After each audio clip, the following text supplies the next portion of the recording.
शिवे सर्वार्थसाधिके शरण्ये त्र्यम्बके देवी नारायणि नमोऽस्तुते।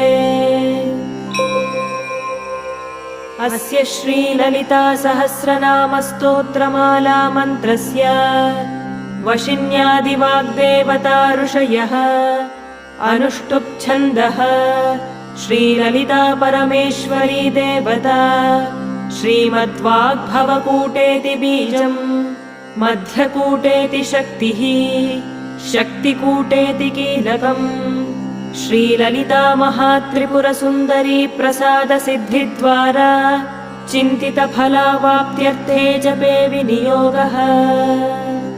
ध्यानम्